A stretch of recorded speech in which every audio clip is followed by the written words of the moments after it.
আমি আপনারা জানেন দীর্ঘ 21 বছরে আমি তাদের জগতে থাকার পর আমি যখন ইউটার্ন করলাম, যখন 3 তালাক দিলাম, কয় তালাক দিলাম? একবারে আমি চূড়ান্ত সিদ্ধান্ত নিয়ে তালাক দিছি। এই তালাক শব্দের অর্থ হচ্ছে কি দেওয়া, ছেড়ে দেওয়া।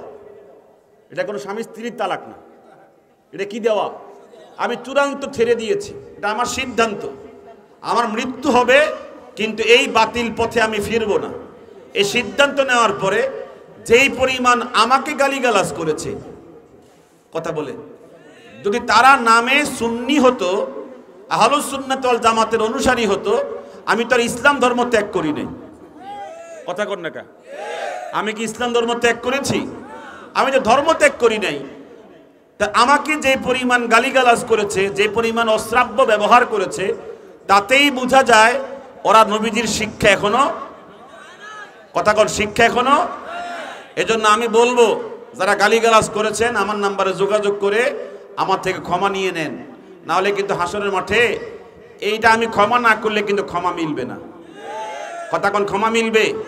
আমাকে যারা হুমকি দিয়েছেন, আমাকে গুম করতে বলেছেন, আমাকে এই করবেন সেই করবেন, আমি মনে করি এই শিক্ষা তারা এখনো পায় নাই। কথা কোন ঠিক কিনা? এই শিক্ষা পাইলে এভাবে কি করতো না, গালিগালাজ করে এই সমস্ত আচরণ দুর্ব্যবহার করতো না। আল্লাহ পাক যেন আহলুস সুন্নাত ওয়াল জামাতে যারা আমরা আছি, আমরা যেন মন্দের বিপরীতে মন্দ আচরণ না করি। আমরা যেন মন্দের বিপরীতে নবীজির শিক্ষা মতো, কোরআনের শিক্ষা মতো ভালো আচরণ করতে পারি। সেই শিক্ষা, সেই তরবিয়ত যেন আমরা গ্রহণ করতে পারি। আল্লাহ পাক সকলকে তৌফিক দান করেন, বলেন না আমিন।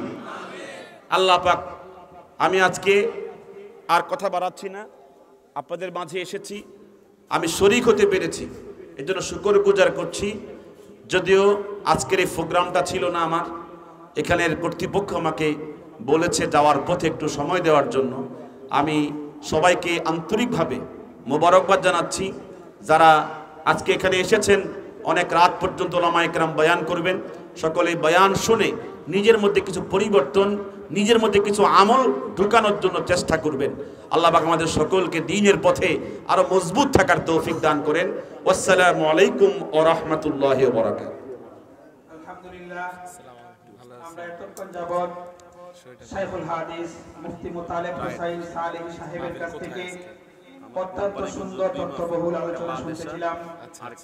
আলহামদুলিল্লাহ, এই পর্যায়ে আমাদের সামনে উপস্থিত হয়েছেন বাংলার আলোড়ন সৃষ্টিকারী